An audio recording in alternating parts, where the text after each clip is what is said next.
At the Jedi Research Institute, a place where knowledge and discipline wove together like threads in a living tapestry, the training of Padawans was approached as an evolving art. Here, within the Institute's quiet halls and dazzling simulation spheres, in one such scenario, a candidate is led into the heart of a bustling, holographic marketplace. The air shimmers with shifting light. Every corner pulses with color. Holographic vendors call out in enticing tones. Vendors exert subtle pressure, amplifying doubts and desires. This saber glows with the lost light of Malachor, croons one. Own it, and destiny itself bends, whispers another, voice barely a breath at the Padawan's ear as an amulet promising swiftness or strength is presented. Yet beneath the surface glamour, an undercurrent of confusion prevails. The cacophony threatens to overwhelm.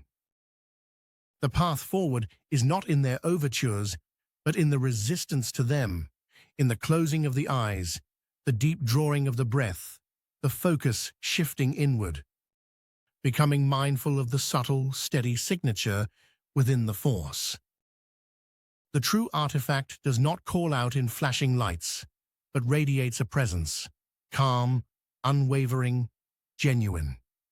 Perhaps it is nothing more than a river-smooth stone resting in the palm of a silent hologram. To claim it, the Padawan need not snatch it away, but recognize it, honor it, perhaps merely kneel and reflect before it, offering silent respect. The illusion collapses, the lesson is revealed, discernment is rewarded, not possession. On another day, tucked away in a hushed training chamber, a new test unfolds. Here, a Jedi Master guides the Padawan through a deep meditative exercise, breath and presence, synchronized amid the tranquil environment. The practice is meticulous, demanding presence and deep immersion. Yet, at a subtle turning point, perhaps a moment when the student's focus is consumed by the depths of their meditation, the Master shifts, drawing on the Force to become imperceptible. Invisible to the senses, the Master's guiding presence in the Force becomes only a memory. The room feels subtly changed, a space emptier, deeper, charged with mystery. Many might continue unconsciously, their meditation purely mechanical. Others sense the subtle void. The absence of a guiding presence in the Force, a silent invitation to awareness. Some pause, feeling the question echo within. Something is missing. The Padawan who notices might stop, investigate, reach out into the Force, seeking the lost thread of connection. Or perhaps, with a calm mind, continue, trusting intuition to fill the gap, shifting from student to self-directing practitioner. The purpose is not in mastery of the exercise, but in the mindfulness to sense the unseen, to respond with initiative and composure in uncertain space.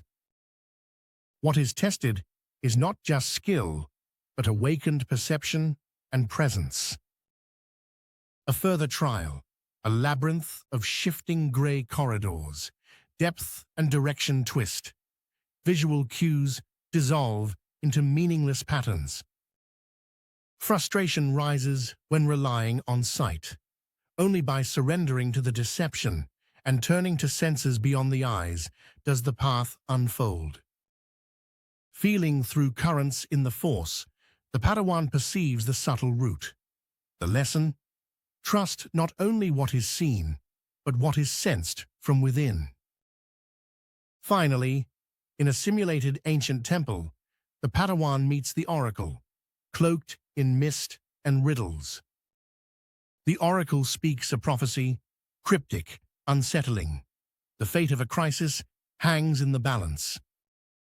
Instead of rash action, the Padawan seeks resonance in the Force. Wisdom lies not in quick certainty, but in discernment. Such are the trials crafted by Master Yoda to grow sages. Lessons in seeing the unseen, seeking truth in simplicity. In this way is a Jedi formed, not merely by what they can do, but by who they choose to become.